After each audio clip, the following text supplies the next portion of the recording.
All right, welcome to Cultivating Committed Love. This is the first day of the training. Level 1 and 2, it's a 3-day training, and then level 3 and 4 is a longer training coming next. So I'm really excited to get started and to share this time together. These trainings are so special when we're able to join live, and even if you can't attend live and you watch it on the replay, there's something that happens in this space where we really open up to so much power and so much energy. So if this is the first time you've attended one of my trainings live, welcome. And I'm sure that there's some people who have been here from the past. Some of my clients I see are here. It's so amazing to have everyone. I missed you guys. It's really great to be back. So let's see. I'm just kind of getting situated. Looks like the color it's okay. It's kind of like somehow looks like there's a filter on it. It's kind of a cool filter, but it's going to be perfect. So you guys can hear me okay? All right. So to just get started, there's so much that I'm going to try to fit into these 3 days, and you know, it's really been coming from the last 6 months of my life have been massive for my own personal healing and journey around love and relationship, and it's so exciting to now be able to kind of come from being so deep in that in my own process to now being able to really birth something from that time and from that space. So I just wrote down 2 main themes of this whole training, Cultivating Committed Love. One is that relationships are really one of the most powerful ways to reveal our full, truest, most authentic self. It's through the alchemical chamber of love, through the alchemy of love, which is really this healing container that we can cultivate with someone else and within ourselves, that it is the mechanism. It's like it's the healing chambers that really allow us to transform. And so this is why in Elevated Woman, you know, I really do stand for women receiving the level of commitment and devotion and sustainability in their relationships, because if the feminine is not being supported, no one wins. And so we really get to tune into ourselves and figure out what we need in love and in our own selves to really to fly. So one of the 2 themes of this training, Cultivating Committed Love, is really realizing that through relationship we grow and we heal. It is such a powerful portal point for healing. And then the second one being that the commitment that we can experience from someone else, and the level of devotion and commitment that we experience in a partnership, in a relationship, is really reflective of the level of commitment we have to ourselves. And so that's really what this training is all about, whether you're in a relationship or not. Our ability to, really getting deep and looking within and looking at all the ways that we may abandon ourselves. That's the work of this training, is to clear those patterns of self-abandonment so that we never feel alone again. And of course, that's like the intention, that's the, you know, the highest vision. And I'm not perfect at that, but I have found some really incredible tools that are related to the divine feminine wisdom. And that's why we are all here, is to dive into that. So to get going, we're going to start actually with an activation. And we're going to start this training that way for a reason. I don't want to go too much into teaching until after, but I want everyone here to really drop into the body and the heart. We're going to go through a breathing exercise, a classic Elevated Woman feminine energy activation that you guys have likely done in the past with me. and we'll set intention, and then we're going to dive into a visualization and an activation that will awaken the inner goddess. And the inner goddess is also the archetype of the elevated woman to me. Thank you. She says my necklace is mesmerizing. So actually one of the members in the elevated woman audience sent this to me. It was so sweet. I was like, wow, this is incredible. So I just want to kind of define what the inner goddess is for this specific training. If you've worked with me in the past, you've worked with the goddess in perhaps other trainings, and she's an archetype. But in this specific training, we're connecting the goddess with the vision and version of yourself that you want to be, the woman that you've always imagined being, that, if you could envision yourself 5 years from now, 10 years from now, with everything you could ever imagine having manifested, what are you experiencing? In addition to that, she's also the archetype of the elevated woman. And so we're going to work with her to start off with. And so we'll get going into that. And then after that, we'll open into kind of a conversation and some teachings in what I like to call the Cinderella Complex, which is a really intense programming that we've really received from a very young age that keeps women in a state of submission and disempowered and exploited in their energy. We're going to talk a little bit about codependency today and attachment styles. And then tomorrow we're going to go even deeper. All right. Welcome, Rose. So grateful that you're here. Really welcome everyone who's here for the first time. I know a lot of these names. Tatiana, Farouk, Carrie, Zuzu. I think I remember you. I think I recognize your name. Marissa. I know a lot of these people here, so I'm so happy you're here, you guys. All right, so to get going, we're starting with Nadi Shodhana. So bring your right hand up. It looks like my left hand, but it's my right. You're gonna bring your pointer finger and your middle finger down, and you'll cover up your right nostril with your thumb to start, and then inhale through your left nostril. When you get to the top, pause to cover your left nostril with your ring finger and exhale through the right. Then inhale through the right.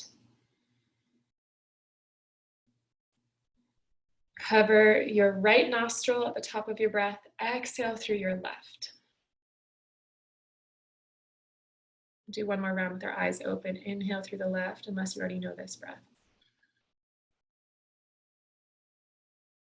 Pausing at the top, cover your left nostril with your ring finger and exhale through the right.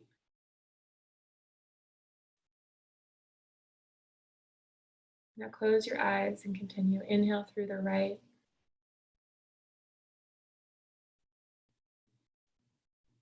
Cover the right, exhale through the left.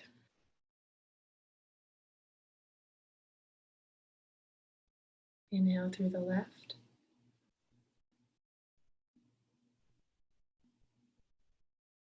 Cover your left, exhale through the right. So as you continue this breath on your own, just doing your best, if you've never done this before, to follow the pattern of alternate nostril breathing.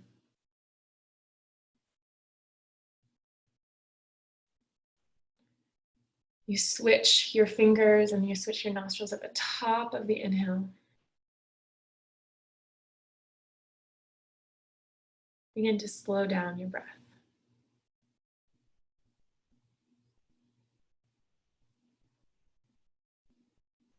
So as you breathe, you become very subtle and sweet. And this awakens the subtle energy body, which is really the feminine energy body.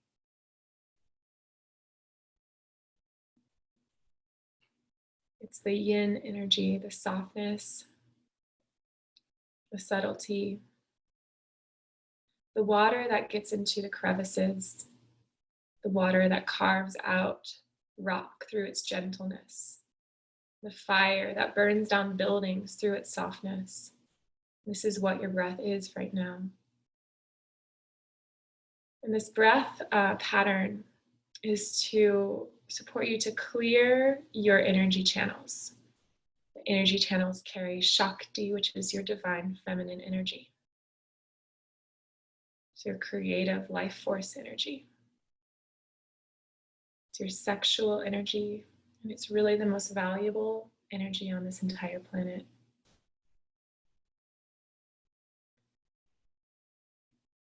So as you breathe and you slow down your breath, imagine that there is a feather beneath your nose. You're breathing so softly that the feather would not move under the breeze of your breath.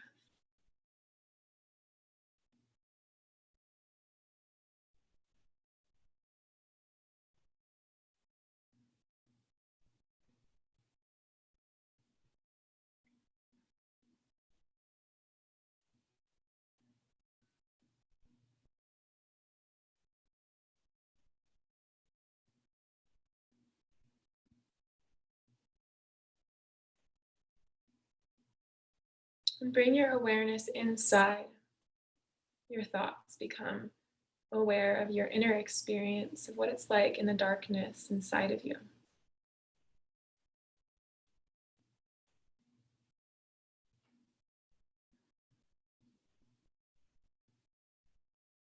For the last few rounds here, lengthen your breath, slow it down even more. And notice the pause at the top of your breath. And notice the pause at the bottom of your breath, suspending your air just for a moment.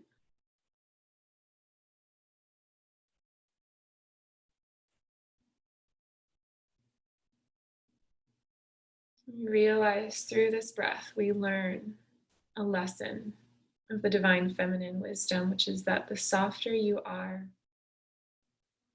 the more powerful you become.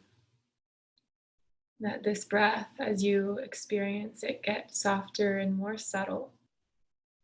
The power of it to clear and cleanse and transform anything that's not truth, anything that's not clarity in your body, your energy channels, is transformed through the gentleness of your spirit.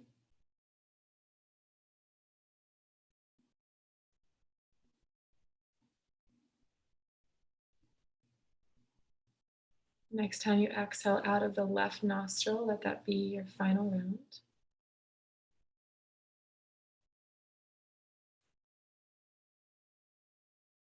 Bring your hand down to your knee and just breathe like normal.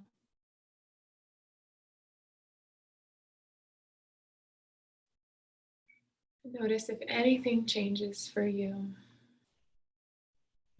Often what I experience is just a calmness or the sense of a flooding of energy through my whole body.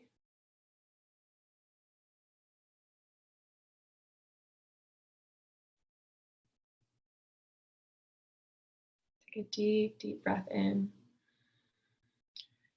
And as you exhale, relax your body. With your eyes closed, just begin to move your torso in a soft, subtle circle. Allowing your neck to get loose. Your hips to stay rooted, but they can also be a part of this movement. So your sacrum and your groin are relaxed and in a downward flowing energy direction. And your hips are kind of creating this like table for this circular rotation to happen. And just like the breath, notice that if you get slow, very, very slow, you actually awaken more energy. You actually turn on the cells more powerfully.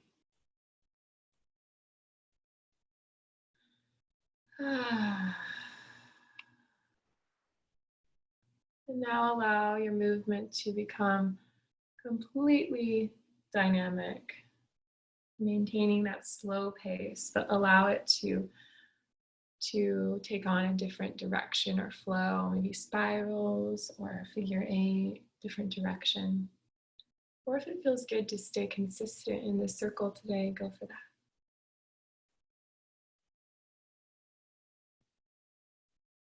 Notice any emotion that's coming up right now.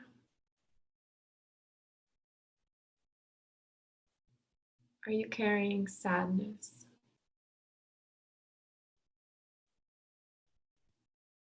Under the surface? Are you carrying desire for hope?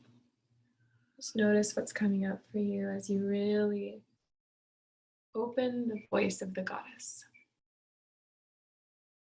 which is the body.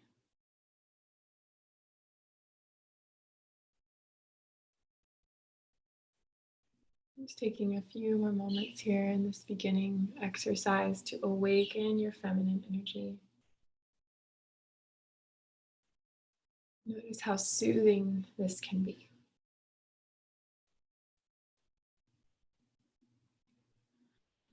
How nourishing and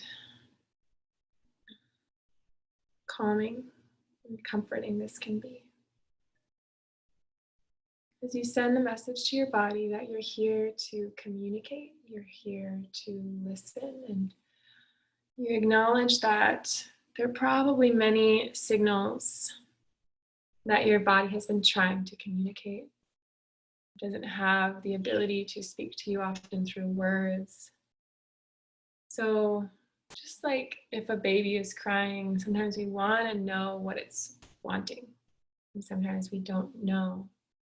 It's almost like saying to the baby or saying to your body that I know you're trying to communicate, and I know I haven't necessarily been the best at understanding or listening even, but I'm here now, and we're here together. So let's open up this communication. Take a deep breath in and let it go. Very slowly begin to let the movement become smaller and even more subtle. Maybe just moving a few inches side to side in your circumference of the circle.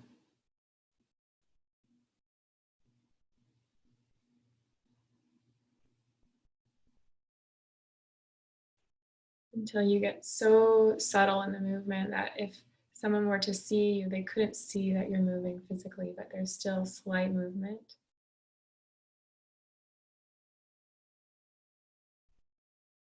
Until your body comes into total stillness, in which in this moment, notice what you feel on the inside. Take a deep breath in and exhale. As you relax into this moment, as you've turned on every cell in your body, is now vibrating with Shakti, divine femininity, divine energy. Imagine a rod of light beginning in your belly somewhere, wherever in your solar plexus or maybe your lower belly or womb. Part of the light, the lower half of the light is moving down. And the upper half of the light is moving up.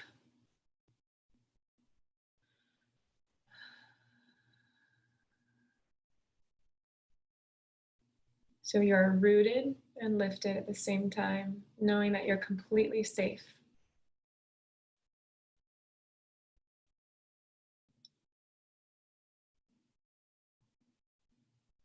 And in this moment, as you stay rooted and grounded, connect to an intention for yourself at this stage in your life, at this moment in the world, on the planet. Notice this intention. Notice if it's if it's very internally based, or notice if you're also connected to the world and the planet and the globe and what the earth needs right now. There's no right or wrong in this intention. Just notice what comes to you. Why are you here?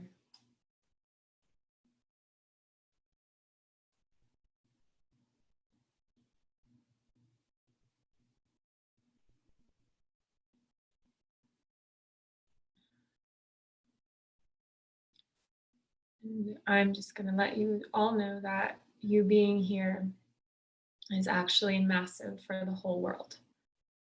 That any healing that you experience is transforming the world at this time, and this world, especially the feminine, is in great need of protection.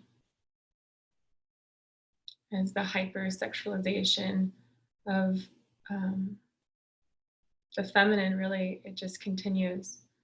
We get to stand our ground and connect back to truth and reveal that truth and power within ourselves. This is how we protect the planet right now. So I ask that my words be guided by the highest energies of love and light, that we are supported in this space for the next 3 days with pure frequencies of the highest truth, the highest love, the highest wisdom, that we all receive exactly what we need. And so it is. And now, just taking your hands over your heart, we'll finish up this beginning activation with the mantra, I am. I am representing the divine, sacred essence that we all are. So repeat after me. I am before me.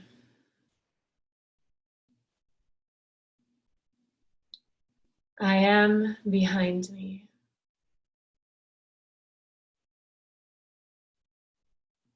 I am at my left.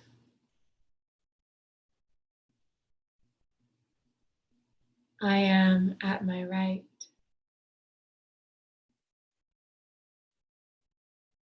I am above me.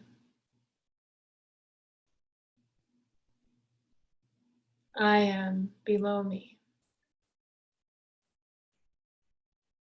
I am unto thee.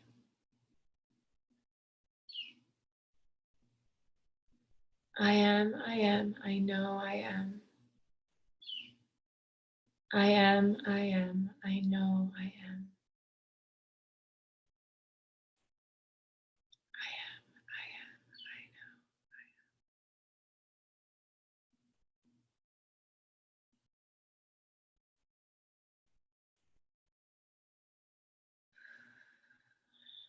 Notice what this mantra does in your field, in your energy.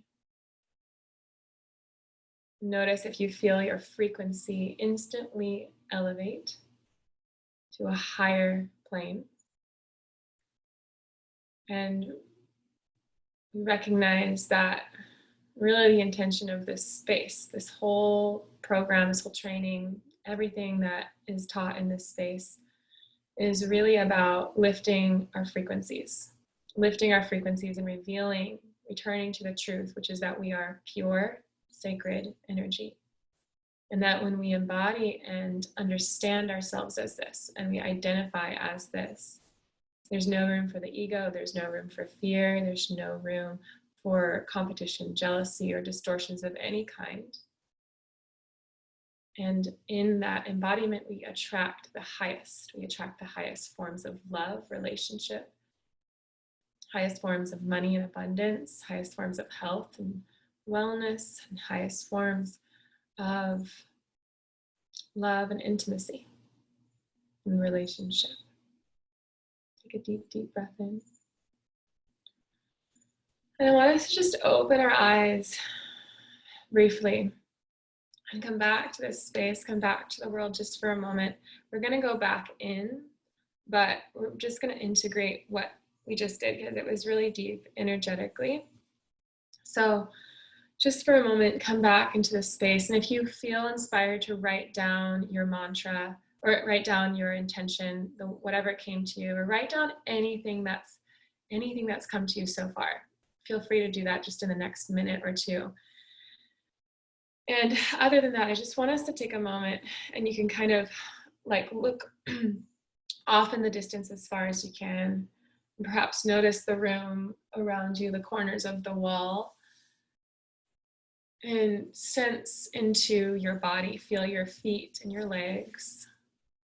Feel your low belly. Feel your heart.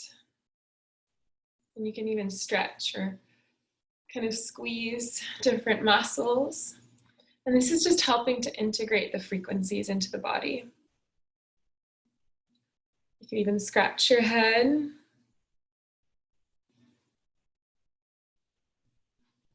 And in this last moment, perhaps just gently stroking your skin or your face, your eyes, your eyebrows. But doing so, and in this moment, see if you can infuse sacred presence into your experience. So you're attending to yourself with such care, tenderness, and gentleness. It's like if you could just hold a little baby or a tiny newborn puppy or kitten or something. There's like this, you meet that energy with the purest, softest care. And so just for another moment or two, as we kind of integrate that, the beginning of that energy shift into our bodies, just really allow yourself to treat yourself with that and meet yourself with that sacred energy. Realizing that, how we are treating ourselves and how we're walking and washing the dishes and attending to everything in our lives is really, we're setting the tone for what we receive as well. And so just a reminder to really see if we can be more tender with ourselves. All right, so we're going to finish up the activation, and now we're really diving into work with the goddess. So close your eyes, take a deep breath in, and relax your body. You can keep your hands over your heart or let them rest on your knees, whatever feels good. Notice how you feel now as you enter back into the inner world.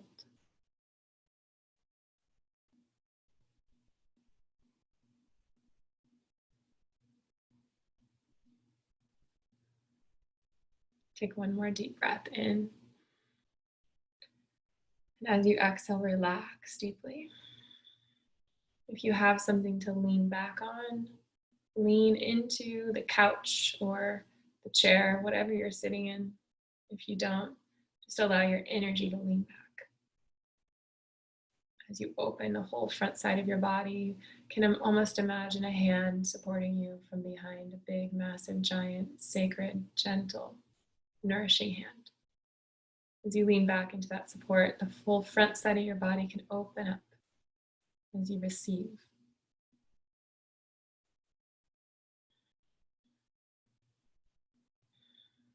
So imagine yourself opening to a land far, far away. And this land, maybe you've been here before with me in the past. This is the land of the goddess. And as you awaken to this land, perhaps you even see yourself waking from sleep as you gently get up off the ground. And notice what you're wearing in this vision. Notice what is wrapped around your body, the color of the fabric, texture of the fabric, and the layers of the fabric that may or may not be on you right now. As you awaken and you stand up, you awaken to this beautiful, vibrant land. And this land is full of color in vibration that you've never experienced before. It's so much more vivid than you've ever seen before. The colors of blue and green and yellow and reds are so full on, fully vibrant. rich. The textures are almost multidimensional. And the smells in the air are truly extravagant, truly exquisite. Take a deep breath in. You feel yourself stretching your heart open and lifting up toward the sky, reaching toward the sun. Your heart wants to merge with the light that's coming all around you. You open yourself up.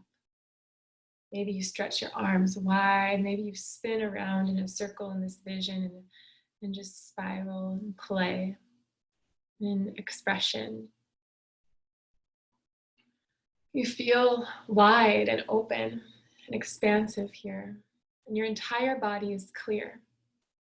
Every cell is activated in the subtle vibration of love, and every energy channel is fully pure. So you are a clear, pure system. There are no distortions. You understand exactly who you are.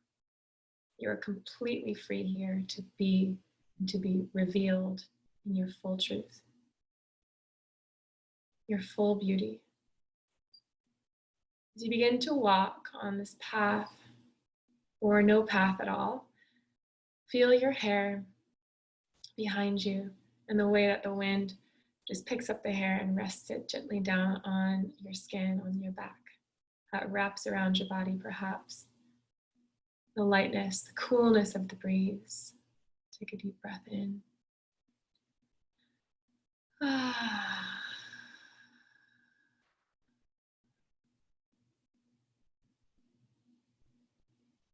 Notice how you feel here. Notice the peace.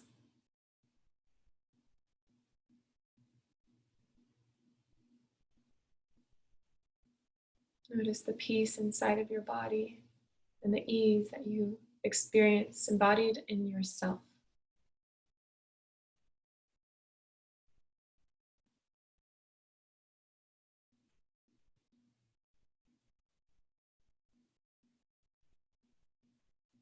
Take another breath in and another breath out. With this vision activated, this archetype awake in your field, we're going to transition to another land, another dimension closer to Earth. So I want you to now imagine yourself embodied in all these powerful energies. Imagine yourself 5 years from now, or 10 years from now, or 3 years from now. Imagine a future version of yourself fully embodied in all this beauty and power. And notice where you are in this physical world. Notice if you're in a house somewhere, if you're at a party, if you're with friends, or you're outdoors. And notice what's in this picture. Are you a mother? Are you a lover? Are you a friend? Are you all the above? So really connecting to this exercise of seeing yourself in your future, envisioning yourself in your highest expression.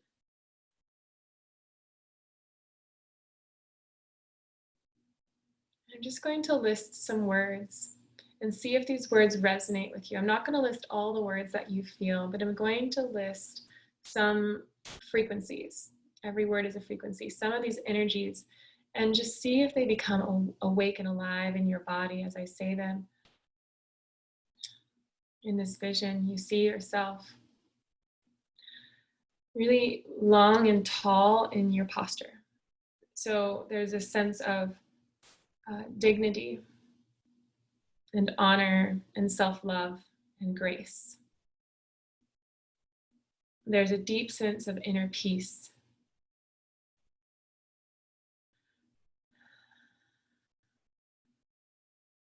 There's a deep sense of satisfaction and contentment within yourself. It's almost like no matter what's going on around you, there's a really good feeling within you all the time, as if you are the sanctuary. You are the healing force and source. So people always feel good around you because you feel so good in yourself. Notice the play and the laughter and the giggles that are emanating from you, perhaps.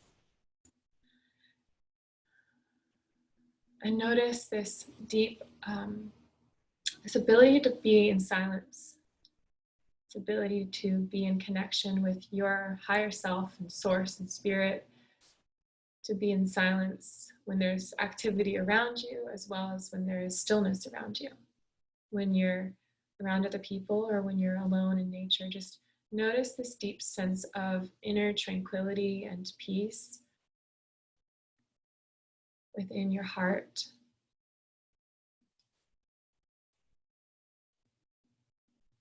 Take a deep breath in. And perhaps notice passion, depth, wisdom, connection, fire.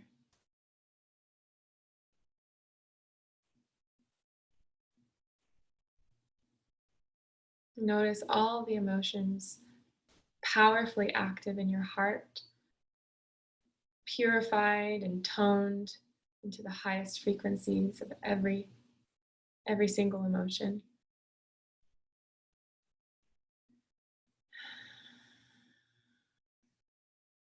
And then the next words that I'm going to share are really the words that this day, this specific day, this training are what we are here to focus on. So notice in this vision of yourself, the energies of love emanating from your body, the energies, the frequencies of patience, compassion,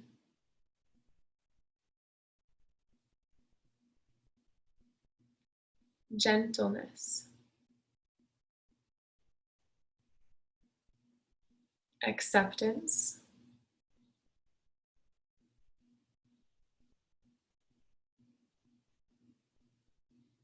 and nourishment.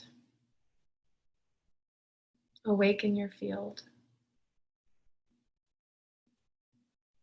Held in your aura, in your body, in your energy. People sense that around you. You gift that to the world. Take a deep, deep breath in. And now this is where we're transitioning back to this physical body where you are right here, right now. I want you to ask yourself how patient you have been with yourself in revealing the highest expression of you. Ask yourself how compassionate and understanding and accepting you've been towards yourself on this journey, this spiritual journey.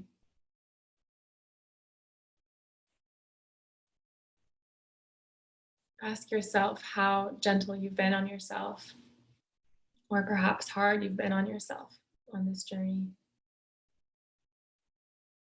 of revealing your highest expression. Has there been judgment and rejection of who you are and how you've shown up in your life recently? Has there been pain and self-resistance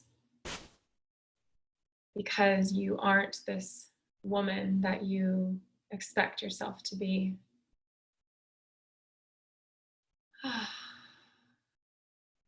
And lastly, just connecting with why perhaps you want to be this version of yourself, this highest version of yourself. What do you think being her is going to give you?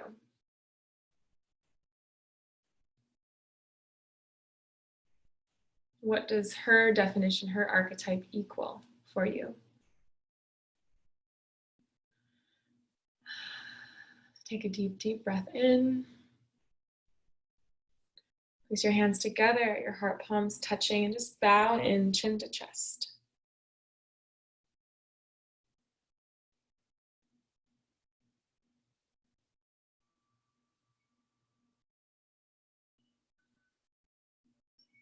Perhaps placing your fingertips, your pointer fingers on your third eye or the center of your forehead, and just pressing in gently. And as we come out of this activation and this vision, carry with you any emotion that has come up for you. And I want us to be in the frequency of raw. So we're coming out of that, having opened up perhaps some new understanding, both feeling into really powerful frequencies and also getting real about perhaps some of the pain that we've also been experiencing. And so to transition, I'm just going to, I'll share a little bit of personal story, but also, the purpose of this exercise is to realize that, 1 second.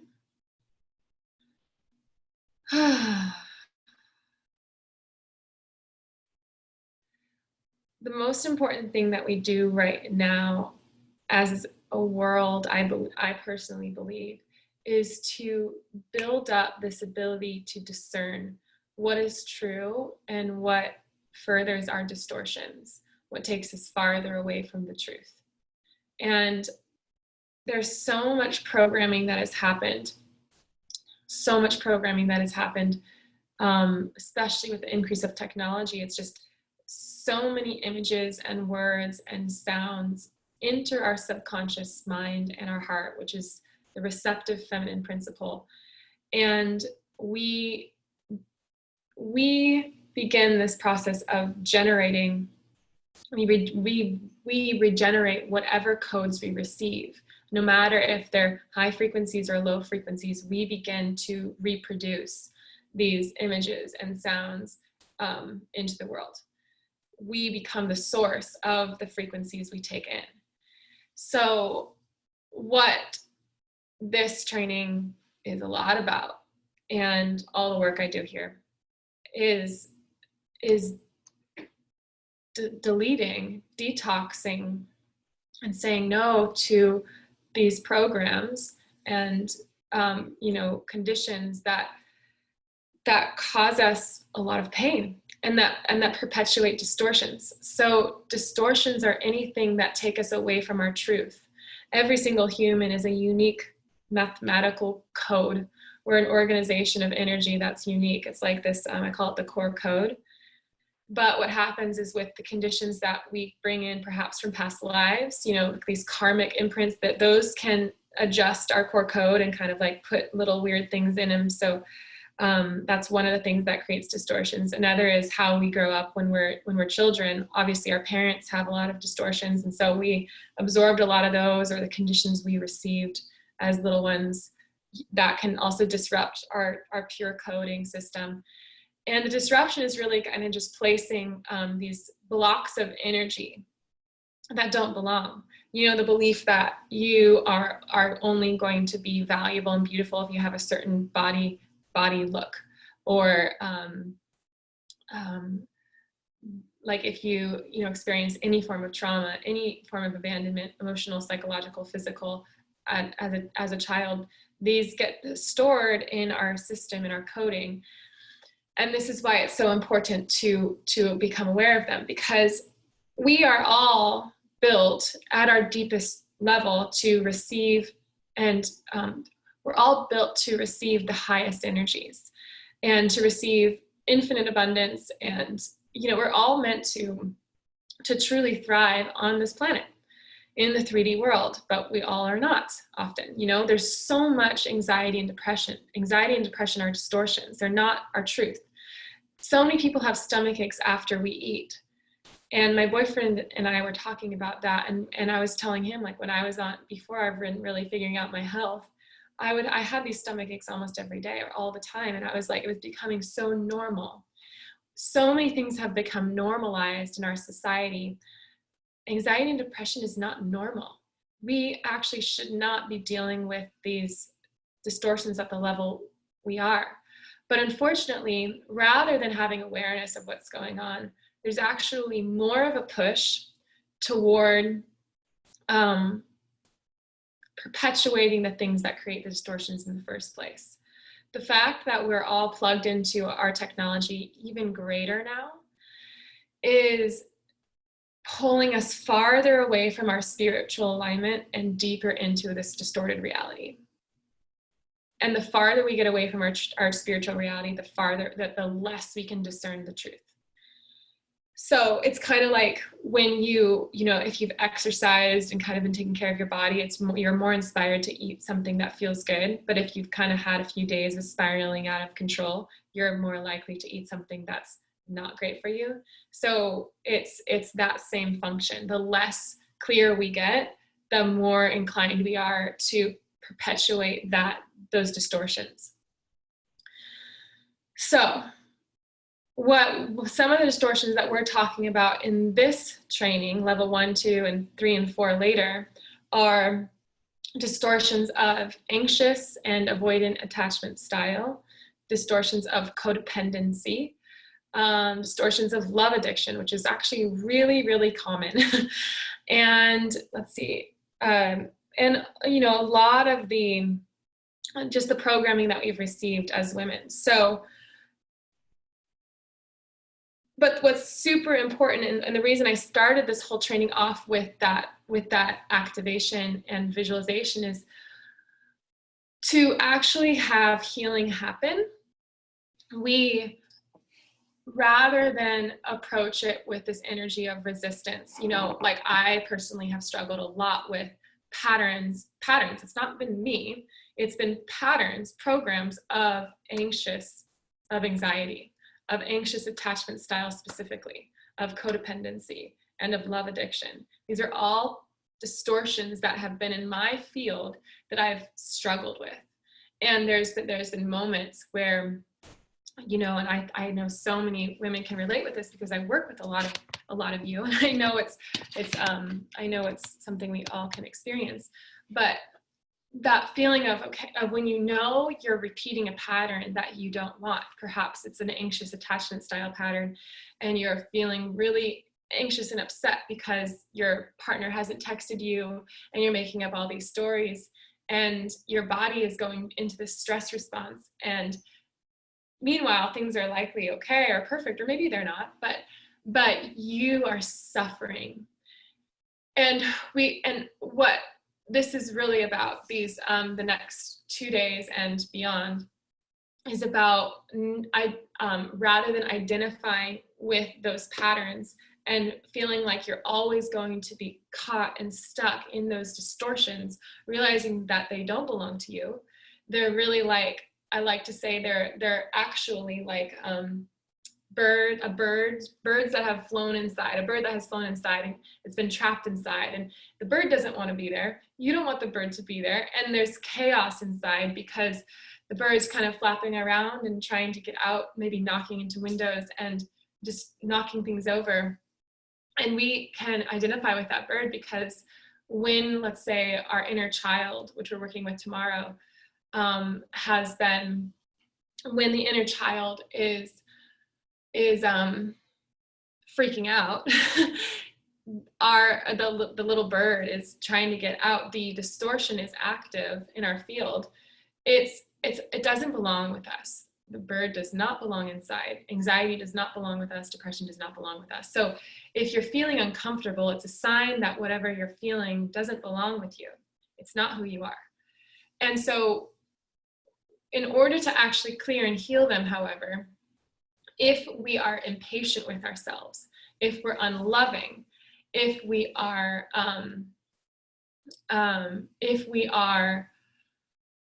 self-rejecting, if for example, like for a long time earlier on in my relationship, I was struggling so much because I was thinking that my anxiety, my moments of anxiety and freak out and like this high level emotion was going to ruin my relationship.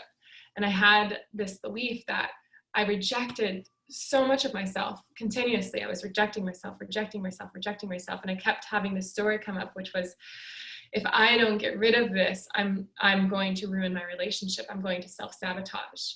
But the thing that was self-sabotaging wasn't the patterns or the distortions. It was my rejection of them that was causing them to hang around. And so that's what we're going to be working on tomorrow, is really learning how to, this is just level 1. This is just the beginning. And I'll talk to you guys more about how this training I mean, we're going to go into this much and in these 3 days, and then in the next levels, we're going to be going so deep. But tomorrow we're going to dive into really powerful strategies to actually set the birds free. But I just wanted to start off with that. I'm going to talk to you guys in just a second, but the purpose of that first activation is realizing that even myself, this archetype of the elevated woman, I have a little post that I wrote, a piece that is called "The Elevated Woman is a Myth," because really the elevated woman, she is actually that vision of her she's actually a program that can be disempowering to us, because she's sort of this ideal version of ourselves, this higher version of ourselves, that if we ever feel like we are not her, then we're in a distortion. And if we're ever rejecting ourselves for who we are, we're actually going against the very thing she stands for and that she embodies, which is patience, compassion, self-love, complete unconditional understanding and acceptance. There's gentleness that she holds. So those are all energies that she embodies. And so if we are in the moments that our distortions are arising, experiencing self-rejection or fear come up, we're actually bringing ourselves farther and farther and farther away from her rather than closer to her, when we reject the things that we perceive as not being her. In truth, that version, your future self, your higher self, I believe we don't actually have to suffer. I believe we don't have to deal with depression and anxiety. I believe that these are things that there's going to be a handful of people that lead the way into really looking at a lot of the ways that the external world has made it very hard for us to feel good. But I believe that we're going to be free of that. I believe that that is possible. That being said, the journey to that point, tomorrow it's possible, but it's unlikely that, let's see, how do I say this? We will likely hold our distortions until we don't, and we will always hold them if we reject them. So that's why this is so important, is, really, really realizing that the first step in this process of looking at these patterns that come up in your relationships and in your love life and in intimacy and in all forms, these things that you have been struggling with, whatever you've been struggling with, why you are here, they're not you. However, in order to release them, we get to stop resisting them. And that's why we're here. Okay, so I want to open up a little bit with you guys and see what's landing, and if there's anything in this that you are not understanding that I'm saying, or anything that's really you're getting it. I want to just kind of take a moment to see before we go on and see what you guys are picking up in this, if there's anything that's been opening for you through this. And then I want to talk about a couple things. So I'll just wait a second, and no worries if you have nothing to say, we'll just continue, but I want to open up the space.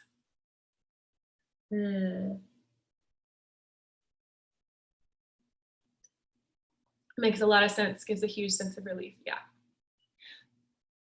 Okay, good. Yeah. Yes. Good. I'm doing religious programming. Okay, amazing. I'm so happy. See, I feel like I have the chills right now, but I disappeared. I was gone for a while. I was like definitely not. I was gone for a while. There's a part of me that felt bad for a little bit because I wasn't like showing up for you guys, it felt like, but it really had to be that way. And it's just an interesting thing to have a business and run it in a way where there's like a level of masculine consistency.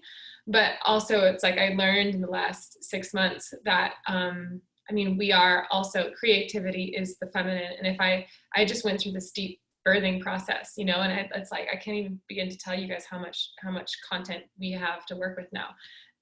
So I'm so excited, but it's really fun. So, all right.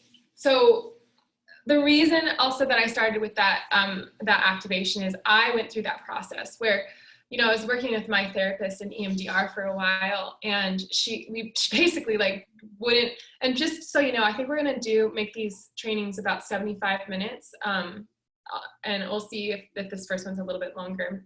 I'm not sure, but I just want to let you guys know on time. So if you have to go at the hour point, no worries, but I'll probably be here for another 15, 20.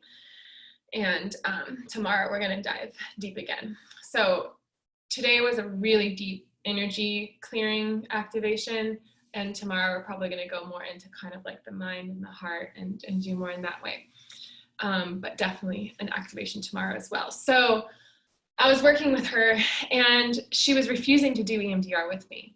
She was like, it was like I kept, you know, paying a lot of money to do these sessions, and she was like, no, we're not doing EMDR because I would come to her in the same way, which was like, I have this anxiety, and this anxiety is going to ruin everything.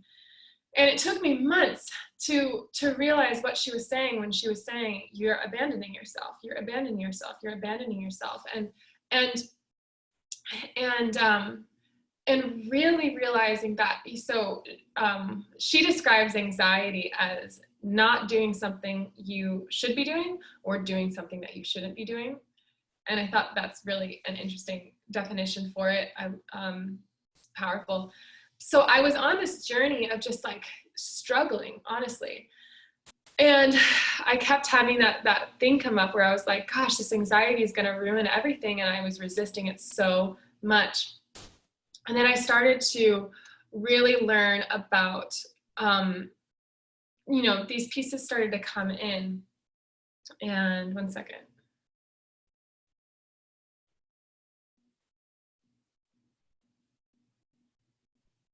You know, and I began to learn about codependency, which we'll talk about, learn about love addiction, which we'll talk about, and I knew about the anxious attachment style stuff. But it all sort of led to this moment where somehow this information dropped down, and I realized that that version of myself, you know, that I've always wanted to be, she holds energies of patience and compassion. And I had not been embodying her. I had not been embodying those things for myself. And the moment that I allowed myself to actually have self-acceptance for where I was at and to not think that where I was at was wrong, I instantly became her. And that's with every single one of us here. It's not that the elevated woman archetype or the goddess or this higher version of yourself that you've been, you know, working toward isn't going to happen for you. It's just realizing that she's actually closer than you think. It's just embodying some of these really, really important frequencies that have been lost in our world and society, and in the feminine specifically. Anchoring those back into our existence is actually what brings her in instantly. So yeah, anxiety is a real, it's definitely a struggle. And, you know, I think that this is another thing that is part of this, there's so much, I'm like, how are we going to do this? But, you know, there's a lot of psychologically that we get to look at, but I think you guys have done a lot psychologically. I know that everyone here has done a lot of inner work. And I think that there's another level of it all where there is an aspect of the inner work and energies and frequencies and all those things and clearing distortions. But some of the distortions we have are biological. And that's what I'm actually starting to become really passionate about as well, especially for women, because, you know, anxiety could be being caused by like leaky gut. or mold or parasites or heavy metals. Like there's all these things that, in addition to kind of the psychological load that we carry, there's a lot of biological stuff that we're also working with, not to freak us out, but to actually build more compassion and to stop expecting ourselves to be this, you know, elegant, peaceful, happy, vibrant, nurturing, loving, you know, peaceful woman all the time, when there's so many stresses on us. Some of them are psychological and a lot of them are biological as well. So compassion, we get to have compassion. And when we have compassion, we stop rejecting who we are in the moment, and we can invite divine love in no matter where we're at on our process. I used to carry the belief that I had to be perfect before I would attract someone. And I did arrive at a certain level of growth, you know, but it's definitely, I'm not completely revealed. There's so much that can be revealed in relationship, and the belief that we won't be loved without being perfect is a total distortion. So I'm going to answer some of these questions in a moment.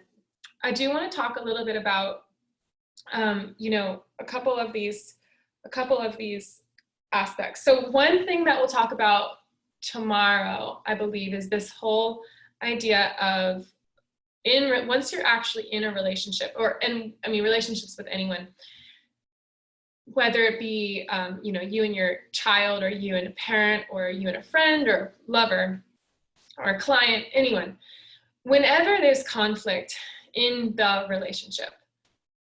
Okay, I'm just going to explain this one now. So this is actually really good. This is important for this first day. So another part of what this training is inspired by is this other inspiration that came to me in the last 6 months, which is realizing that it's ultimately completely tearing down the Cinderella complex. So I also believed, it's funny, you guys, a lot of you are with me for like the 3-day disempowerment detox in January of 2020, I believe, or December 2019. And around that time, I forget exactly. And a lot of you were with me for that time, and we were taking down the beginnings of this process, like that. Anyway, I used to hold this belief that when I was with the right person, when I was in this beautiful divine love relationship, I would have arrived. I would have fully arrived in my high self. I would really be happy. I would be free of, you know, that person would basically be a sign that I had made it and that I had arrived at my highest self. And I really did believe that at a deep level. And that's why I think, you know, whether you're in a relationship or not, like if you're not in a relationship and you really, really want it, it's important to look at that, and see if that belief is alive in you in any way, because that belief is one of it's so detrimental to us, because it makes love, the experience of being in a relationship that's outside of our control, often something that holds so much weight and importance. Because if we put our entire life, happiness, and destiny in that outcome, then we're putting this unfair, impure expectations on this thing that we want to have in our life. It distorts love.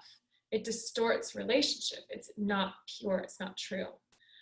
It's completely false that someone coming into your life, being the right person, would give you happily ever after.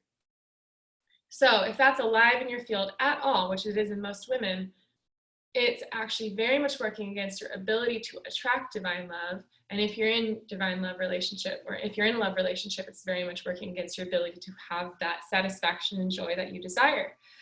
That is what this training is all about. And the fact that you guys are here is you're already on your way. you're already gaining access to these codes and to this information. So the Cinderella complex, which we're tearing down, is the belief that when I'm with the right person, I will finally be happy. I will live happily ever after. If you're not in a relationship, that belief is very much putting you in victim consciousness because it's putting your happiness in someone else's hands.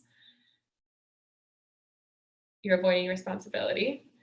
If you're in a relationship and you hold that belief, you're probably not experiencing a lot of confidence or satisfaction or ease or trust in your relationship, because no person is going to constantly be feeding you with your happiness. So if you hold that belief, will be like, what the heck? What in the heck? This person isn't making me happy. Does this mean I'm with the wrong person? Because the right person is supposed to make me happy. So we begin to doubt our relationships when this Cinderella conditioning is active. That's what we're tearing down.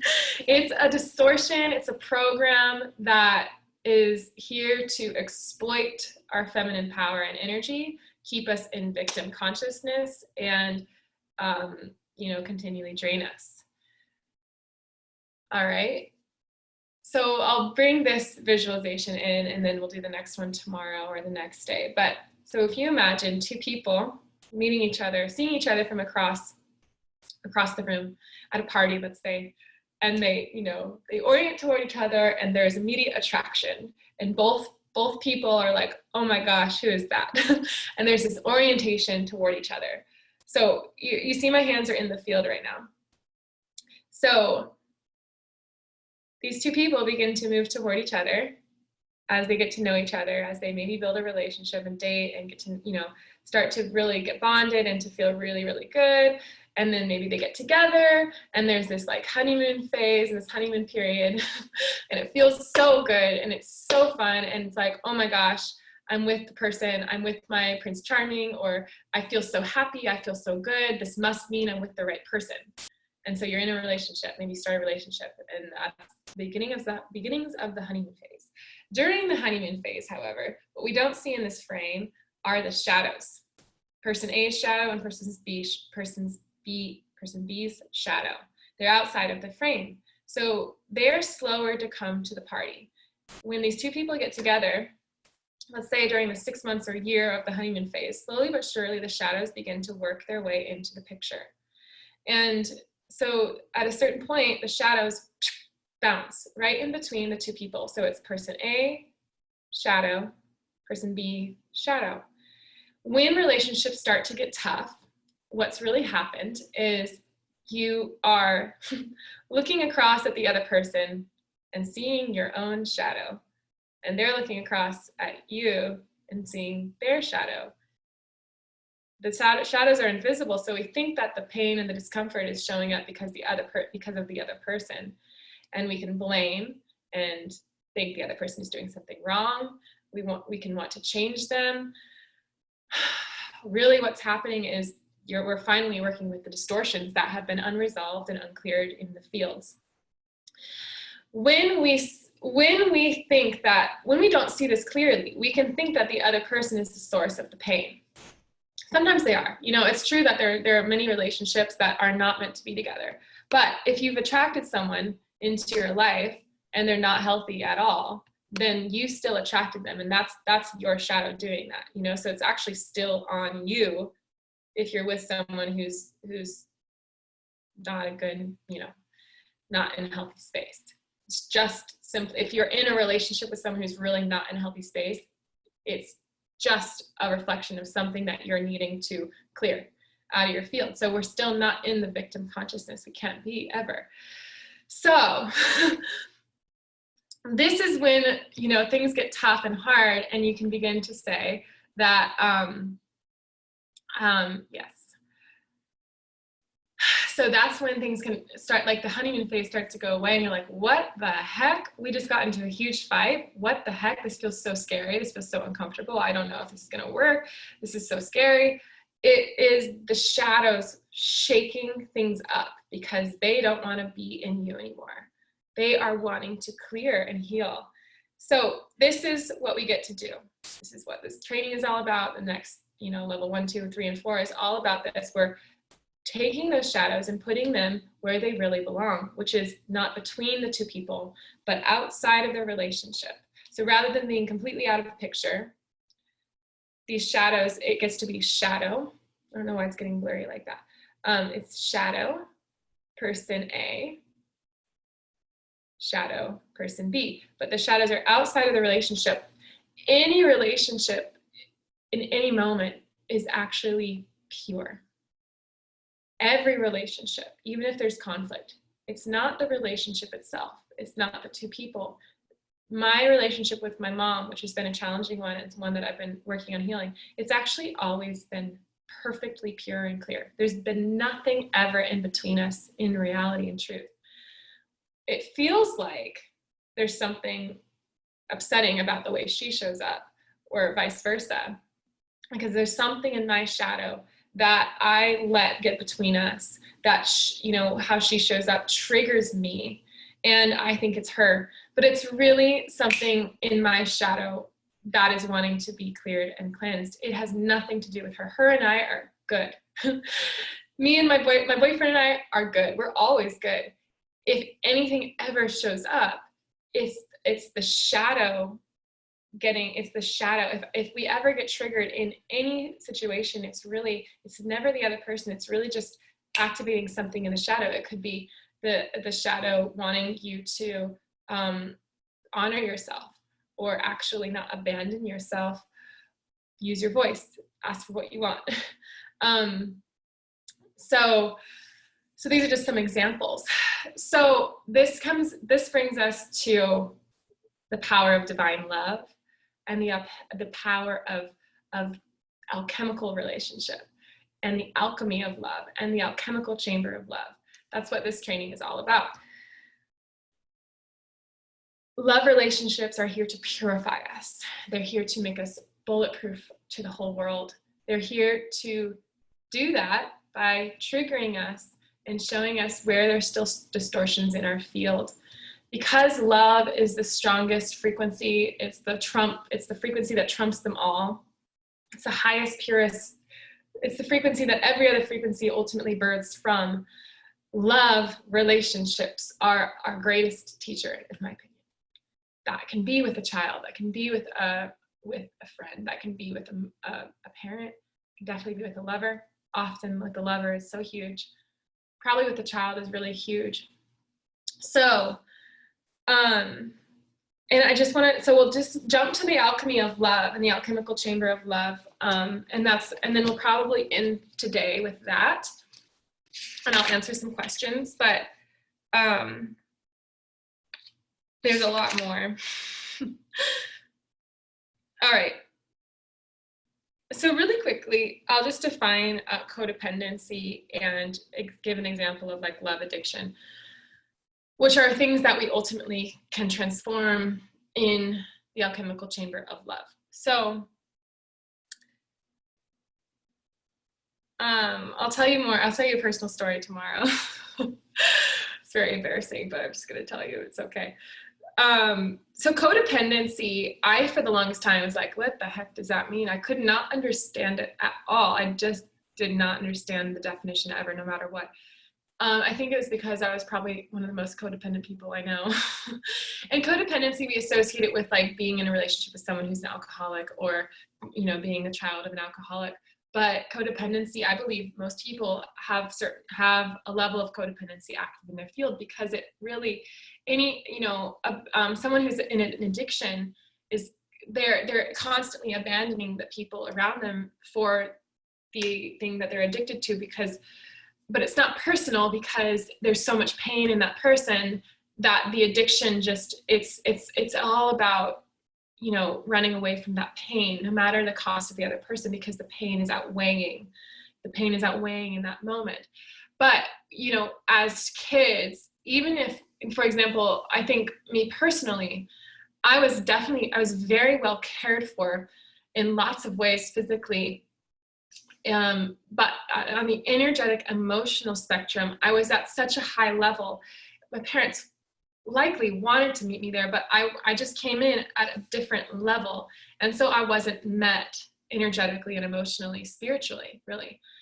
And that felt like abandonment, And so we can experience abandonment in so many ways. But when we experience abandonment as children, or even in past lives, it gets, a distortion gets set in our field, and it hurts. It's painful. Abandonment, I think, is probably one of the greatest distortions we experience because it just causes so much pain. And so when pain is present in the field, then addictions begin to show up because there's so much pain. It's so hard to sit with it and deal with this. Codependency is an addiction, in my opinion. It's an addiction to control, because we think that control is going to alleviate the pain. For me personally, the way codependency has shown up in the past, as I've been clearing these patterns out of my field, notice how I language. It's not my codependency. If I say that, it's an accident, but always not identifying with it. So codependency, it's really any time that we feel responsible for someone else's experience or feelings, and that we feel overly responsible because we feel like we need to be in control of the way someone else is feeling. And often what goes along with that, especially for people who are highly sensitive, I believe, is wanting to make sure that people around us feel good, even at the expense of our own needs. We'll abandon ourselves constantly to alleviate and control the experience of those around us. It's not selfless, it's selfish, because when we can make sure that the people around us are feeling good, then our relationship, connection, and attachment to them is, we perceive it to be more secure. We get so uncomfortable when someone else is uncomfortable. And it can often, one of the patterns that can show up with people who struggle with this is feeling responsible for someone else's discomfort. And so it goes hand in hand with feeling responsible for someone else's feelings. We feel responsible if someone isn't feeling good around us. So in love relationship, let's say my boyfriend is just in a mood. It's been very challenging in the past for me to not take that personally or go into anxious attachment style, because in that moment I'm out of control. I don't know why he's in a mood. I don't know if it has to do with me or not, but we can, if you have this pattern active, you'll think it's about you because that's the closest thing to control. If it's about you, then maybe you can change. Maybe you can do something or not do something to change. So you create this false sense of control. And this can also happen in avoidant. If you're more of an avoidant person, you can avoid it. We'll go into this tomorrow, but avoidant attachment and anxious attachment are equally vulnerable. They're equal. They're not, avoidant people are not superior to people who hold anxious attachment style. There's something though that happens. Like, it's a whole other archetype. I could probably write a book about it. That there's, just like often in relationship, one person's more avoidant, one person's more insecure. There's often a dynamic in relationship where one person goes up onto the pedestal and the other person goes down to their hands and knees. One person goes to this place, this archetype of the superior, and one person goes to the inferior. And we usually choose those. We usually choose who goes where, and you can maybe sense to where you are, but they're both mechanisms of defense. They're both mechanisms of control and fear. They're both distortions. It's completely untrue. It's impossible for two people to be superior and inferior toward each other. It's a way that we distort love. It's impure love. It's impure relationship. Not that the pure relationship can't be there with those two people, but it's one of those things that it's an impurity that we can get out of. We can clear it away.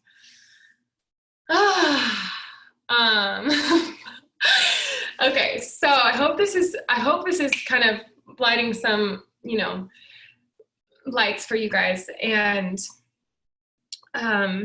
there's obviously a lot. This is like tiny bit compared to so much. So let's see, where do I want to go from here?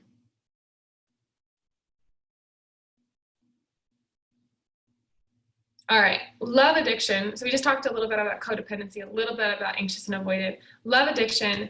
If you find yourself going from relationship to relationship, situation to situationship, if you have that pattern of, you know, I used to have this pattern where if I went out with my friends in the city and we were dressed up and, you know, we'd go dancing or whatever, if I didn't meet a cute guy and have some sort of like dance or kiss or, you know, some sort of like connection and attention from someone who I thought was cute, I would get depressed.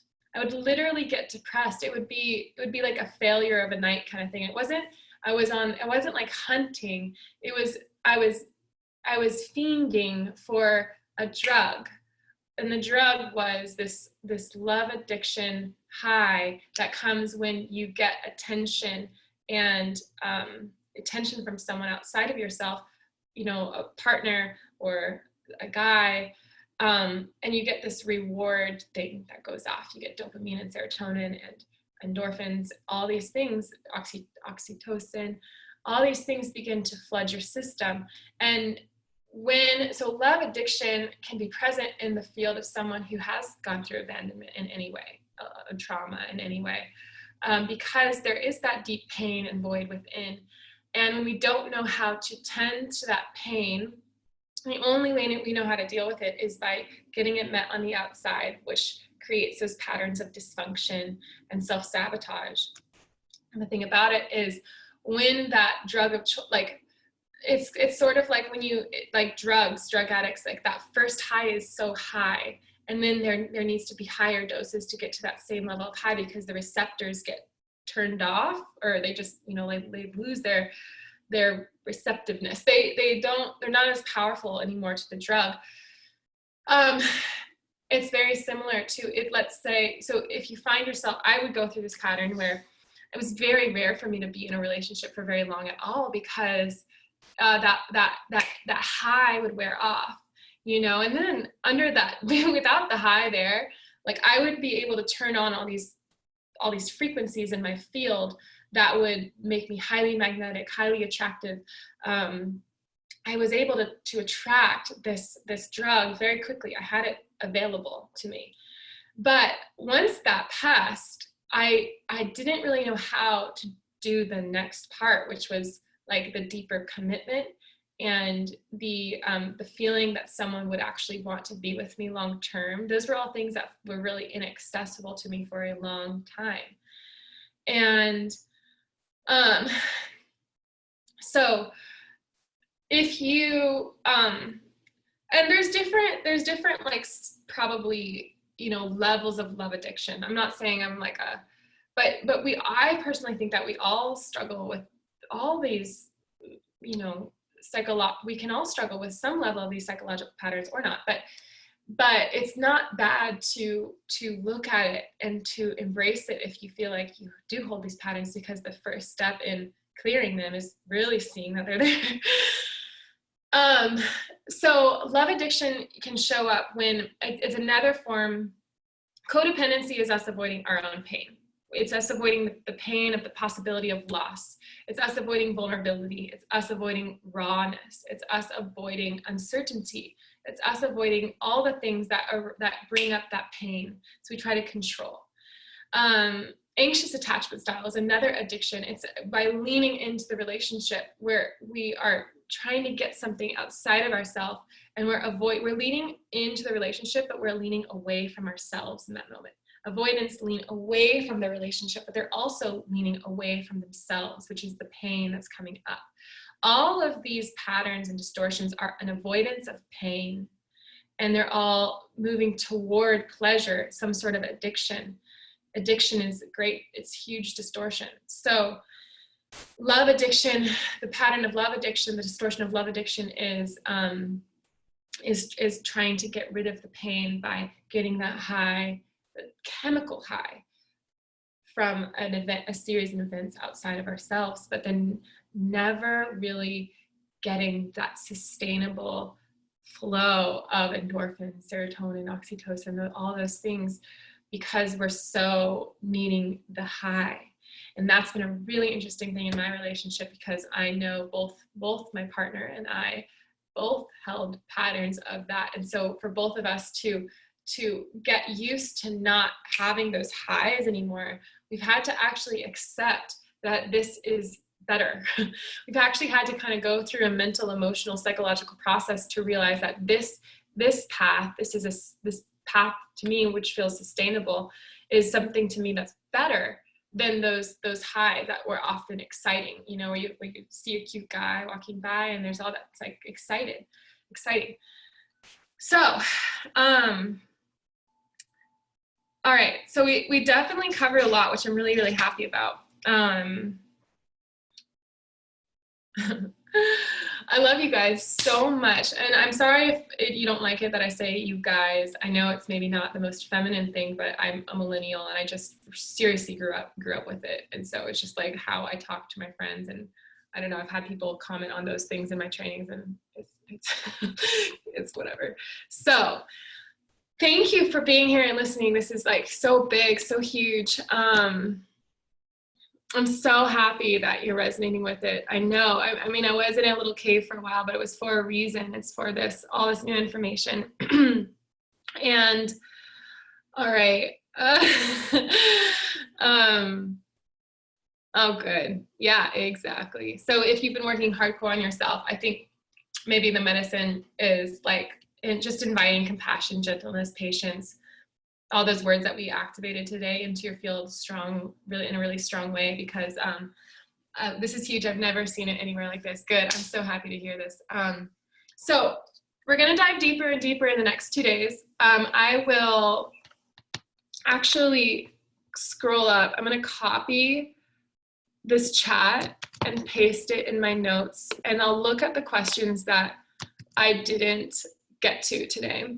I know that you guys asked some really good questions, a few of you, and I do want to get to them because they're really good and I love the questions.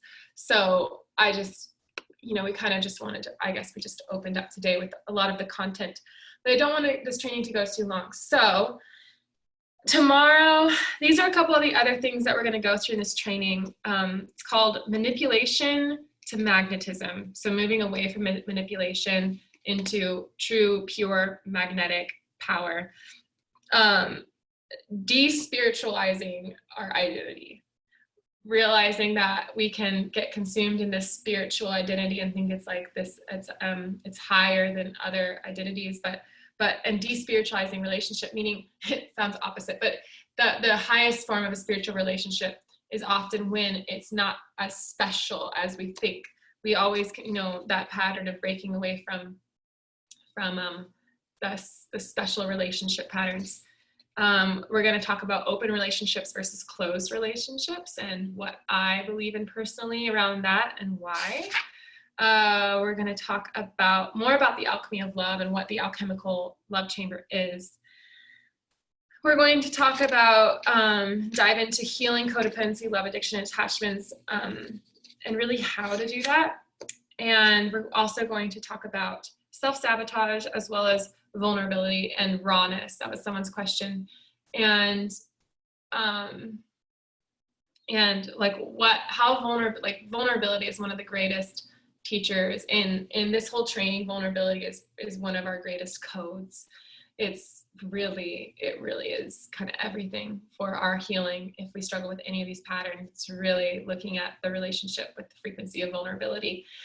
So let's see, and we'll talk more about the Cinderella Complex, but I'm really happy about what we covered today.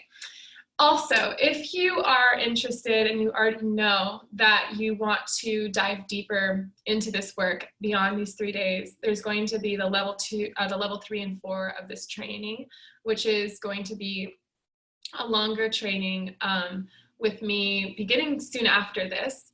And it's there's going to be a couple tiers. It'll be between $1,500 and $3,500. So depending on where you are at right now and what you're wanting to invest spiritually and physically in all those ways, just email me, connect@EastWestWoman, if you already know that you want to talk to me about that. Even if you just want to ask me more questions, I will tell you more about it in the next couple days, about what we're going to cover and the structure of that and everything. But, you know, I'm giving you a lot in these 3 days, and then the level 3-4 is really going to be so much support in your transformation. So reach out to me if you want to chat with me about that. All right.